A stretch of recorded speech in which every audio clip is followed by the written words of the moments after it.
You're a new sailor on a new boat. The wind is blowing hard. The commands from the skipper come through.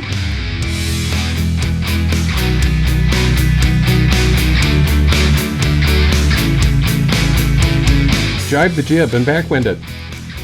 Set the sheet, and quick, while we jibe. Pull the leech cord, but don't ease the tack line.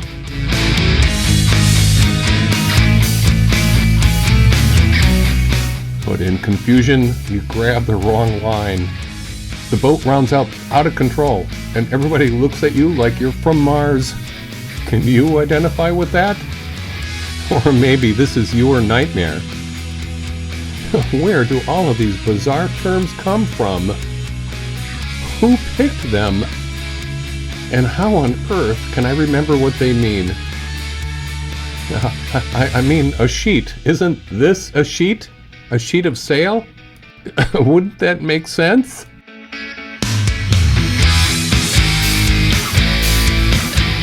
But what if I were to tell you about where these terms came from?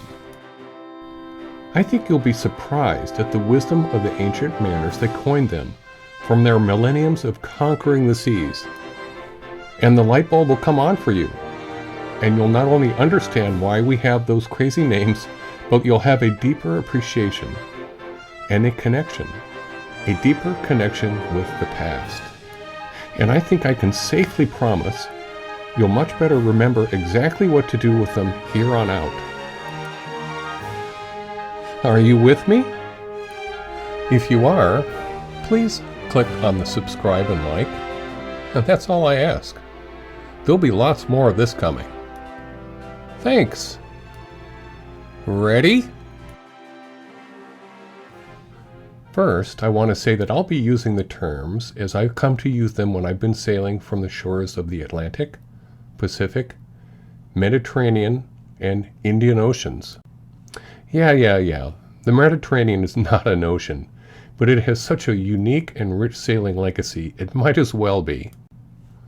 Now, I can't speak for everywhere, but these days many of the sailing terms have been shared between languages. Corrupted some, but still the same words. I'm going to focus on the ones that we use in English conversation, even though many of them did not come from English. If you've got some good ones that you know the origins of that are not used in English, let me know. I'd love to hear about them. Our first term comes down through us through the ages quite intact.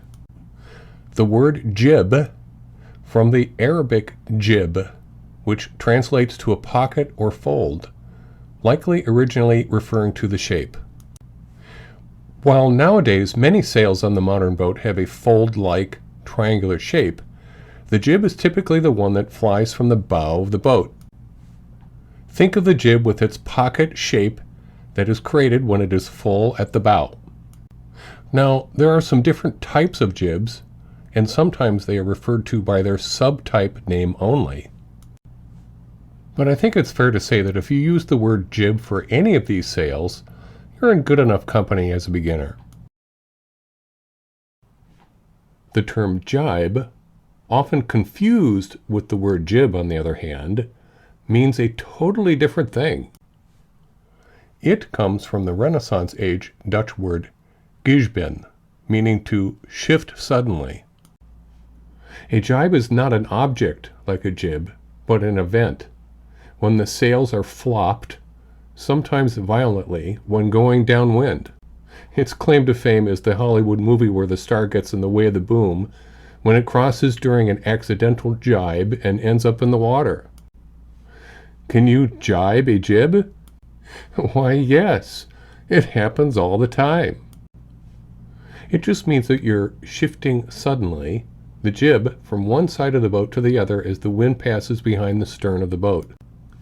And how do I tell students to keep the two straight so they don't yell jib when they mean jibe? The jibe has I in it, as in watch out for that boom. Can you jib a jibe? I'm sure you can with AI.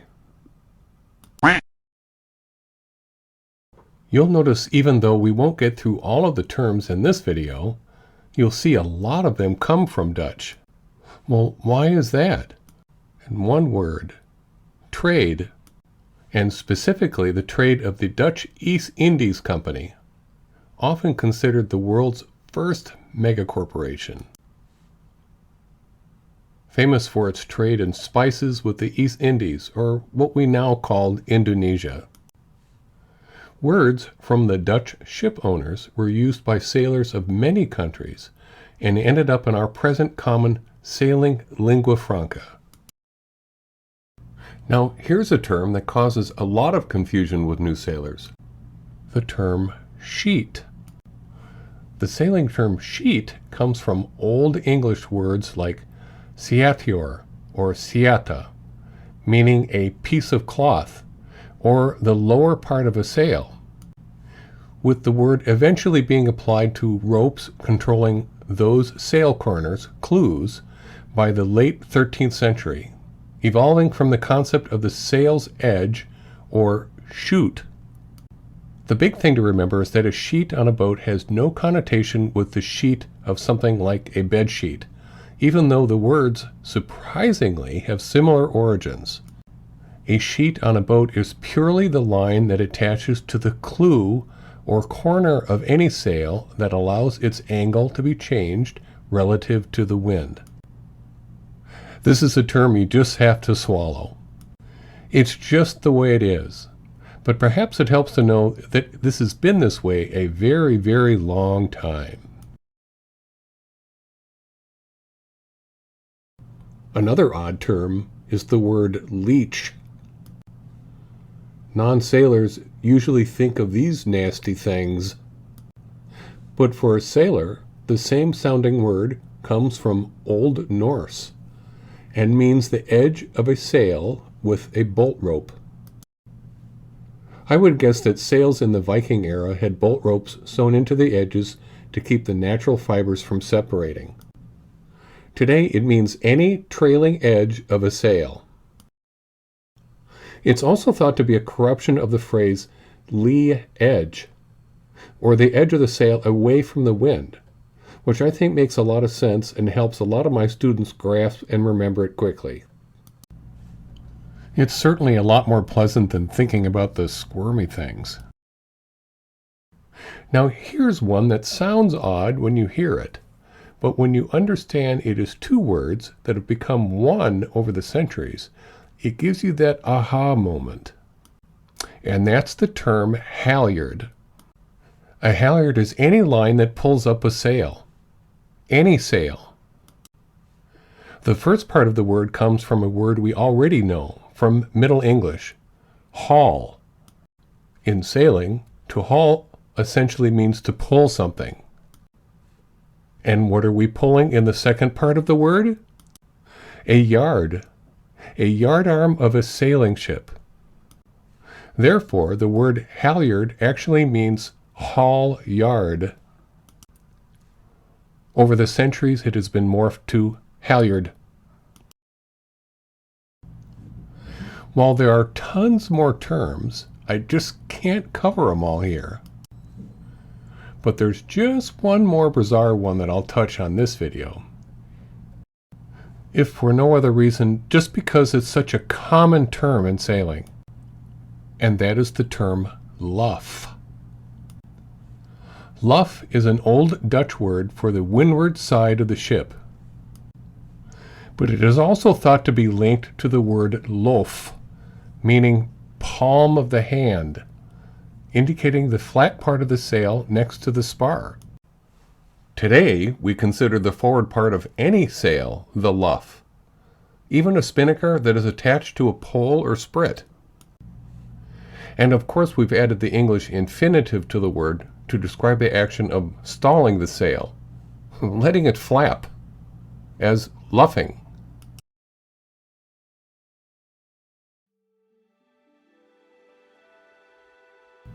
So these are the main terms that I can think of at the moment that can be confusing for beginners.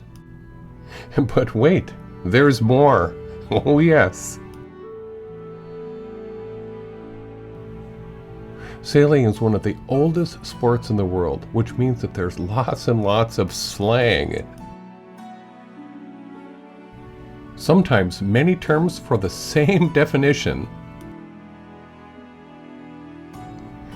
It can be different depending on where you are, what type of boat you're sailing on, or even who you're sailing with.